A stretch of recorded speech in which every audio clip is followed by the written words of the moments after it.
നമസ്കാരം. കുറച്ച് ദിവസങ്ങൾക്ക് മുമ്പ് ഞാനൊരു ആപ്പിൾ പാൻകേക്കിൻ്റെ റെസിപ്പി ഷെയർ ചെയ്തിരുന്നു.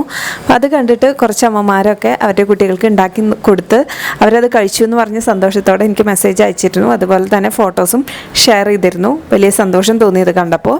അതുകൊണ്ട് തന്നെ ഇന്ന് ഞാൻ ഷെയർ ചെയ്യുന്നത് വീണ്ടും ഒരു പാൻകേക്കിൻ്റെ റെസിപ്പിയാണ്.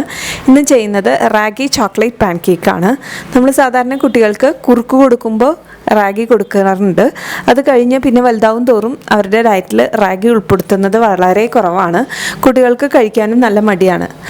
അപ്പോൾ ഇന്ന് നമ്മളിത് ചോക്ലേറ്റ് ഫ്ലേവർ വെച്ചിട്ട് ചെയ്യുന്നത് കൊണ്ട് തന്നെ കുട്ടികൾക്ക് ഇഷ്ടപ്പെടും.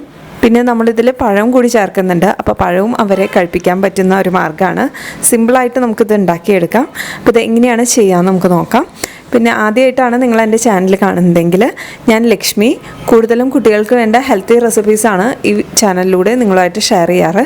നിങ്ങൾക്ക് ഈ ചാനൽ ഉപകാരപ്പെടുമെന്ന് തോന്നുകയാണെങ്കിൽ താഴെയുള്ള സബ്സ്ക്രൈബ് ബട്ടണിൽ ഒന്ന് ക്ലിക്ക് ചെയ്യൂ. അതുപോലെ തൊട്ടടുത്തുള്ള ബെല്ലൈക്കൺ കൂടി പ്രസ് ചെയ്യുകയാണെങ്കിൽ ഞാൻ ഇനിയും വീഡിയോസ് പുതിയതിടുമ്പോൾ നിങ്ങൾക്കത് നോട്ടിഫിക്കേഷനായിട്ട് കിട്ടും. അപ്പോൾ നമുക്ക് വീഡിയോയിലേക്ക് കിടക്കാം. ആദ്യം മിക്സിയുടെ ജാറിലേക്കാണ് നമ്മളെല്ലാം ചേർത്ത് കൊടുക്കുന്നത്. അപ്പോൾ പെട്ടെന്ന് ആക്കി എടുക്കാൻ പറ്റും. ആദ്യം മിക്സിയുടെ ജാറിലേക്ക് ഒരു മുട്ട ചേർത്ത് കൊടുക്കാം.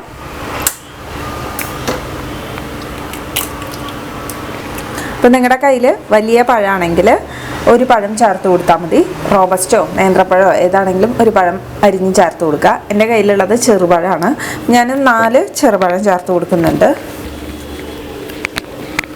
കൈ കൊണ്ട് പൊട്ടിച്ച് ചേർത്ത് കൊടുക്കുകയാണ്.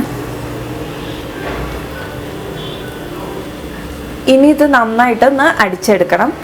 നന്നായിട്ട് പഴവും മുട്ടയും കൂടി അടിച്ചെടുത്തു. ഇനി ഇതിലേക്ക് നമുക്ക് പൊടികൾ ചേർത്ത് കൊടുക്കണം. ആദ്യം ഞാൻ ചേർത്ത് കൊടുക്കുന്നത് 1/4 കപ്പ് ഗോതമ്പ് പൊടിയാണ്. ഇനി ചേർത്ത് കൊടുക്കുന്നത് 1/4 കപ്പ് റാഗി പൊടി. 1/4 കപ്പ് റാഗിപ്പൊടിയാണ്. റാഗി തന്നെ ചേർത്ത് കൊടുത്താൽ നമുക്ക് ആ ബാറ്ററിനുള്ള തിക്നെസ് കിട്ടില്ല പാൻകേക്കിന്. അതിന് വേണ്ടിയിട്ടാണ് നമ്മൾ ഗോതമ്പ് പൊടിയും കൂടി ചേർത്ത് കൊടുത്തത്. ഇനി ഇതിലേക്ക് കൊക്കോ പൗഡർ 1 ടേബിൾ സ്പൂൺ ചേർത്ത് കൊടുക്കുന്നുണ്ട്. ഞാനിത് കുട്ടികളെ ഉദ്ദേശിച്ചിട്ടാണ് കൊക്കോ പൗഡർ ചേർക്കുന്നത്. വലിയവർക്ക് ഉണ്ടാക്കുമ്പോൾ കൊക്കോ പൗഡർ ഒഴിവാക്കാം. ഇനി ഇതിലേക്ക് ശർക്കരപ്പൊടിയാണ് ഞാൻ ചേർത്ത് കൊടുക്കണേ. അപ്പോൾ പഴത്തിൻ്റെ മധുരം മതി എന്ന് വേണ്ടവർക്കാണെങ്കിൽ വേറെ മധുരം ചേർത്ത് കൊടുക്കണ്ട. കുട്ടികൾക്ക് കൊടുക്കുമ്പോൾ എന്തായാലും ഇത്തിരി മധുരം വേണ്ടി വരും. അപ്പോൾ അതുകൊണ്ട് ഒരു 2 ടേബിൾ സ്പൂൺ ശർക്കരപ്പൊടി ഞാൻ ചേർത്ത് കൊടുക്കുന്നുണ്ട്. അപ്പോൾ നിങ്ങൾ മധുരം നോക്കിയിട്ട് വേണമെങ്കിൽ ചേർത്താൽ മതി. ഇനി ഇത് നന്നായിട്ടൊന്ന് അടിച്ചെടുക്കണം. അപ്പോൾ ഇതിൽ ഇത്തിരിയും കൂടി വെള്ളം വേണ്ടി വരും. അപ്പോൾ അതിനായിട്ട് ഞാൻ കുറച്ച് പാലും കൂടി ചേർത്ത് കൊടുക്കുന്നുണ്ട്. അപ്പോൾ ഒരു 1/4 കപ്പ് പാല് ചേർത്ത് കൊടുക്കുന്നുണ്ട്. ഇനി ഇത് നന്നായിട്ടൊന്ന് അടിച്ചെടുക്കാം. ഞാനിത് അടിച്ചെടുത്തിട്ടുണ്ട്. നല്ല തിക്കായിട്ടുണ്ട്. അപ്പോൾ ഇത്രയും കൂടി നമ്മൾ പാല് ചേർത്ത് ഒന്ന് അടിക്കേണ്ടി വരും. അപ്പോൾ നമ്മൾ എടുക്കുന്ന പഴം അനുസരിച്ചിരിക്കും. ഞാനിപ്പോൾ ചെറുപഴമാണ് എടുത്തത്. അപ്പോൾ നിങ്ങൾ റോബസ്റ്റ് അല്ലെങ്കിൽ നേന്ത്രപ്പഴമൊക്കെ എടുക്കണമെന്ന് വെച്ചെങ്കിൽ പാല് നോക്കിയിട്ട് ചേർക്കുക. ചിലപ്പോൾ ചേർക്കേണ്ടി വരില്ല ഇനി. അപ്പോൾ മധുരം നല്ല കുറവാണ്. നമ്മൾ കൊക്കോ പൗഡർ ചേർത്ത കാരണം അതിൻ്റെ ഒരു കയ്പ്പ് മുമ്പിൽ നിൽക്കുന്നുണ്ട്. അപ്പോൾ അതുകൊണ്ട് ഞാനൊരു 2 ടേബിൾ സ്പൂണും കൂടി ശർക്കരപ്പൊടി ചേർത്ത് കൊടുക്കുന്നുണ്ട്. നിങ്ങൾക്ക് ഏതാ സ്വീറ്റ്നർ എന്ന് വെച്ചാൽ ആഡ് ചെയ്ത് കൊടുക്കാം. ഇതിൻ്റെ അളവൊക്കെ നമ്മൾ എടുക്കുന്ന സാധനങ്ങളനുസരിച്ചിരിക്കും. ഞാൻ മുട്ട വളരെ ചെറിയൊരു മുട്ടയായിരുന്നു എടുത്തിരുന്നത്. പിന്നെ പഴം അതെ ചെറുപഴം ആയതുകൊണ്ടുമാണ് ഇത്രയധികം പാല് ചേർക്കേണ്ടി വരുന്നത്. അപ്പം നിങ്ങൾ വലിയ പഴമാണെങ്കിൽ ഇത്ര പാല് ചിലപ്പോൾ ചേർക്കേണ്ടി വരില്ല. അപ്പോൾ എല്ലാം നോക്കിയിട്ട് ചെയ്യണം. ഇതിലേക്ക് ഞാൻ 1/4 കപ്പും കൂടി ചേർത്ത് കൊടുക്കുകയാണ്. അപ്പോൾ ടോട്ടലായിട്ട് 1/2 കപ്പ് പാലാണ് ചേർക്കണേ. ഇനി ഇത് നന്നായിട്ട് വീണ്ടും ഒന്ന് അടിച്ചെടുക്കാം. ഇതിപ്പോൾ ഞാനൊരു ബൗളിലേക്ക് മാറ്റിയിട്ടുണ്ട്. ഇപ്പോൾ കറക്റ്റായിട്ടുണ്ട് കൺസിസ്റ്റൻസി. അത്ര തിക്കുമല്ല അത്ര ലൂസല്ല. നമുക്കൊന്ന് ഒഴിക്കാൻ പറ്റുന്ന ആ ഒരു തിക്നെസ്സിലാണ് വേണ്ടത്. ഇതൊരു 5 മിനിറ്റ് മാറ്റി വെച്ചതിന് ശേഷം നമുക്ക് പാൻ ചൂടാക്കി ചുട്ടെടുക്കാം പാൻകേക്ക്. ഇതിപ്പോൾ ഞാൻ കുട്ടികൾക്ക് കൊടുക്കാൻ വേണ്ടിയിട്ടാണ് ചോക്ലേറ്റ് പൗഡർ ആഡ് ചെയ്തത്. അതുപോലെ തന്നെ ജാഗരി ആഡ് ചെയ്തത്, ശർക്കര. അപ്പോൾ നിങ്ങൾക്ക് വലിയവർക്കാണെങ്കിൽ ഇതിൽ കൊക്കോ പൗഡർ ഒഴിവാക്കാം. അതുപോലെ ശർക്കര വേണ്ടാന്നുണ്ടെങ്കിൽ ആ പഴത്തിൻ്റെ മധുരം മാത്രമായിട്ടും ഉണ്ടാക്കിയെടുക്കാം. എന്നിട്ട് തെൻകൂട്ടി കഴിച്ചാൽ മതി. അത്ര മധുരം കുറവൊന്നും ഉണ്ടാവില്ല. ഞാനപ്പോൾ പാൻകേക്ക് ഉണ്ടാക്കാനായിട്ട് പാൻ വെച്ച് നന്നായി ചൂടാക്കിയിട്ടുണ്ട്.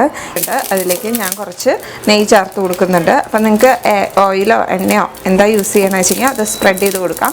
ഇതിപ്പോൾ നോൺ സ്റ്റിക്ക് അല്ലാത്തത് കൊണ്ടാണ് ഞാൻ സ്പ്രെഡ് ചെയ്ത് കൊടുക്കുന്നത്. നിങ്ങൾ നോൺ സ്റ്റിക്കിൽ ഉണ്ടാക്കുന്നവരാണെങ്കിൽ സ്പ്രെഡ് ചെയ്യേണ്ട ആവശ്യം വരില്ല. ചെറിയ ചെറിയ പാൻകേക്ക്സാണ് ഉണ്ടാക്കുന്നത്.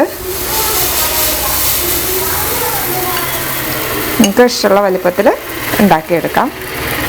ഇതാവുമ്പോൾ കുട്ടികൾക്ക് കഴിക്കാൻ എളുപ്പമുണ്ടാവും.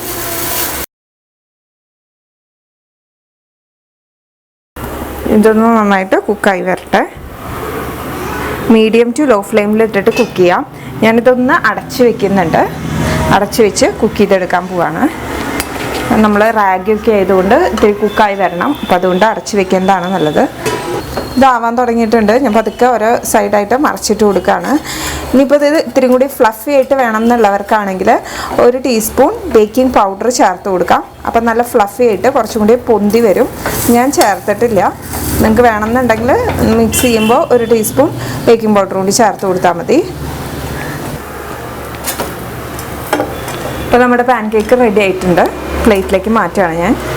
അപ്പോൾ ആവശ്യമുണ്ടെങ്കിൽ ഇപ്പോൾ ഒരു എണ്ണ കുറച്ച് തൂക്കി കൊടുക്കാം ഇടയിൽ. പെട്ടെന്ന് ഉണ്ടാക്കിയെടുക്കാൻ പറ്റുന്ന ഒരു പാൻകേക്കാണ്. ബ്രേക്ക്ഫാസ്റ്റ് ആയിട്ടൊക്കെ കുട്ടികൾക്ക് കൊടുക്കാൻ നല്ലതാണ്. അപ്പോൾ പഴം കഴിക്കാത്തവർ തന്നെ പഴം കഴിപ്പിക്കുകയും ചെയ്യാം. ഇത് കുട്ടികൾക്ക് മാത്രമല്ല വലിയവർക്കും ഉണ്ടാക്കി കഴിക്കാം. ബ്രേക്ക്ഫാസ്റ്റ് ആയിട്ട് സിമ്പിളാണ്. അപ്പോൾ എല്ലാവരും ഒന്ന് ട്രൈ ചെയ്ത് നോക്കിയിട്ട് ഫീഡ്ബാക്ക് അറിയിക്കും. ഇനി ഇതുപോലെയുള്ള റെസിപ്പീസായിട്ട് ഞാൻ വരാം. അതുവരേക്കും നന്ദി, നമസ്കാരം.